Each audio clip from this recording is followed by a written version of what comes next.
R-E-N. Apa itu N? Nikmat. Istri yang soleha pandai memasak merasakan kesenangan suami. Sayang seribu sayang, wanita zaman sekarang mereka tidak mau belajar masak. Mereka tidak mau belajar masak.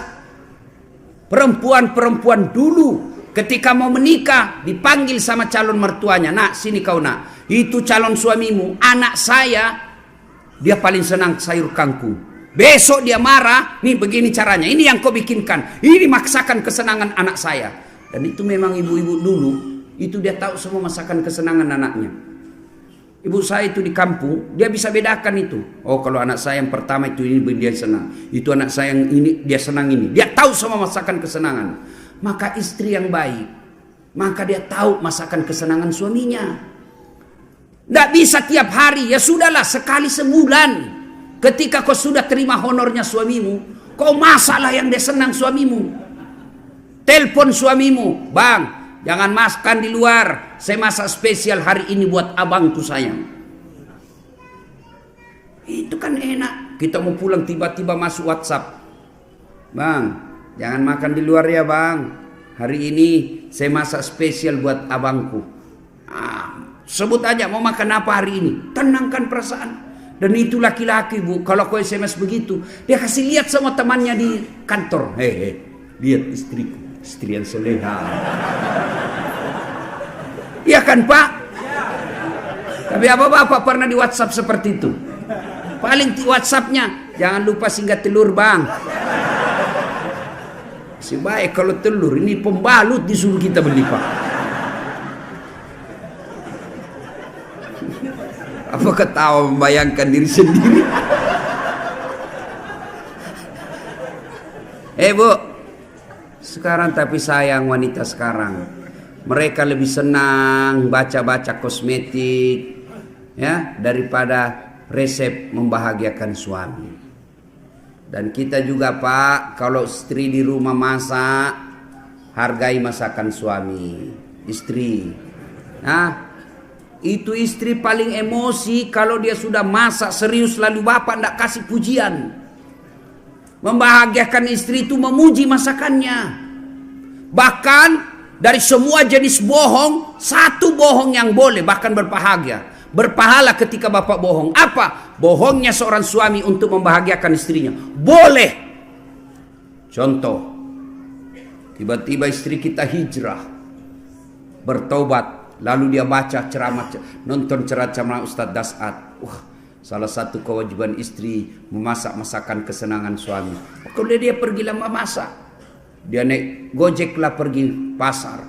Ya 1 jam dia keliling itu pasar untuk mencari yang paling murah.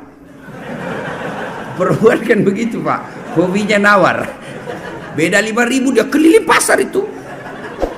Sudah. Sampailah di rumahnya, panaslah dia masak, dia sambil baca buku resep. Dia belajar. Begitu datang suaminya senanglah dia, wah masakan spesial ini. Begitu dicoba suaminya, dan sudah istri, kenapa bang? Enak betul. Barusan saya dapat masakan seperti ini, nyaman. Bapak boleh bohong seperti itu. Bahkan bapak akan menghancurkan perasaannya istri ketika bapak terlalu jujur waktu itu. Goblok, beleng-beleng lu. Hancur perasaannya perempuan. Maka ketika anda bohong saat itu pahala. Kenapa? Menyenangkan hati suami istri. Coba ketika bapak terlalu jujur waktu itu, bagaimana hancurnya perasaan istri. Maka ibu-ibu belajarlah memasak. Ya. Sekarang ibu-ibu malas masak pak. Dia lebih senang GoFood. Tidak tahu kalau di sini apa ada itu ya, makanan dibeli semua. Itu kalau kota-kota besar pak semua dibeli. Sambal terasi pun yang sudah diulek-ulek dibeli pak. 10.000. Semua dia beli. Lalu ibu bertanya, Ustadz, dosa enggak? Saya bilang selama suamimu ridha, tidak keberatan, tidak berdosa. Tapi ingat, tidak ada pahala yang bisa kau kumpul untuk masuk surga. Tidakkah ke pasar berkeringat itu pahala? Tidakkah mengulek-ulek itu kalian capek pahala? Tidakkah Anda ibu memasak itu pahala? Ketika proses itu tidak kita alami, proses membeli ke pasar, proses mengupas, proses memasak, proses menggoreng, tidak ada semua proses itu, maka tidak ada pahala yang kalian dapat. Dan ketika pahala Anda tidak ada, maka apa harapanmu masuk ke dalam surga? Apakah orang masuk surga karena tidak punya dosa? Ibu-ibu, apakah orang masuk surga karena tidak punya dosa? Kalau orang masuk surga tidak punya dosa, maka tidak ada isinya surga kecuali Muhammad sallallahu alaihi wasallam.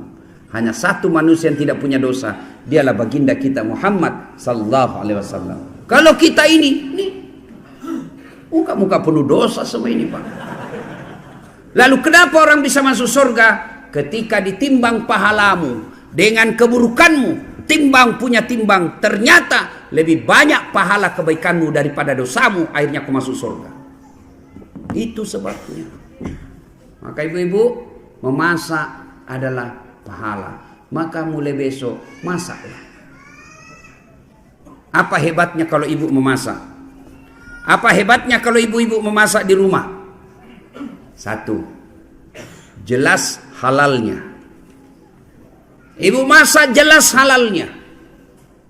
Masakan di luar belum tentu halal. Ayam potong, hati-hati. Banyak ayam potong yang mungkin bangkai. Banyak ayam potong yang mungkin tidak halal. Kenapa? Karena yang memotong bukan orang Islam. Banyak ayam potong barangkali haram. Kenapa? Karena dipotong bukan atas nama Allah. Pernahlah saya melihat orang ayam potong, Pak. Dia potong ayam, enggak dia baca basmalah. Kan itu kalau orang potong ayam 1 ekor, 1 basmalah. Bismillahirrahmanirrahim. Ambil lagi, bismillahirrahmanirrahim. Ini penjual ayam potong, dia potong ayam 30, Pak. Dia cuma bilang bismillahirrahmanirrahim kali 30. Tidak boleh, bos. 1 ekor 1 bismillah. Nah, Bapak, saudara-saudara sekalian. RENA. Sekarang A. Apa itu A? Anggun. Istri yang soleha, cerdas. Ibu-ibu belajar. Kalau ibu tidak belajar, siapa yang didik anak? Ibu bahkan repot ketika ibu tidak punya pendidikan agama. Bagaimana cara mentransfer ilmu agama ke anak kalau tidak ada yang kita transfer? Ada ibu ditanya sama anaknya, "Mak, kenapa tahun lahirnya Nabi disebut tahun gajah?" Apa dia bilang mamanya? Karena bukan tahun kambing, nak.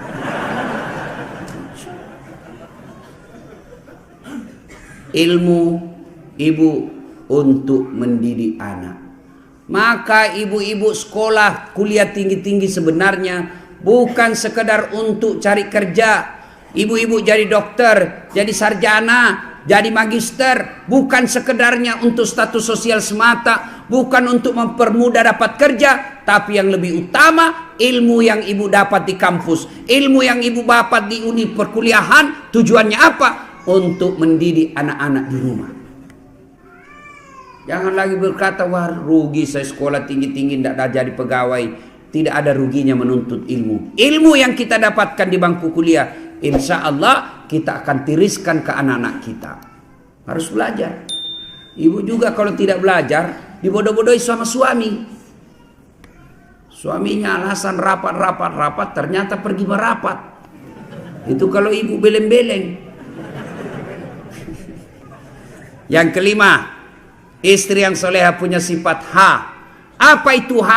Hemat, pandai mengatur, memanajemen, mengelola keuangan keluarganya.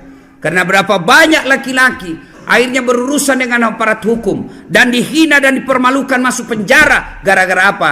Istrinya tidak mensyukuri penghasilan suami. Apa kek kau sikat di kantor, Pak? Apa kek? Masa ini kita sudah 5 tahun menikah tidak pernah kubelikan seemas. Malulah suaminya, akhirnya apa? Menyalahgunakan jabatan, ketangkap polisi. Gara-gara apa? Istrinya tidak mensyukuri apa yang Allah berikan kepadanya.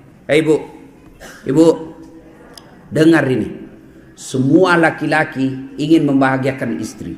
Semua kami laki-laki ingin memberikan apa yang diinginkan oleh istri. Belikan emas, belikan kamar yang baik, kasih sesuatu yang apa yang dia mau, kasih intan berlian. Tapi apa boleh buat? Rezeki dari Allah, bukan kita yang ngatur, tapi Allah. Sama jenis kerjaan kita, sama pekerjaan kita, sama kantor kita, tapi demi Allah rezeki kita masing-masing beda.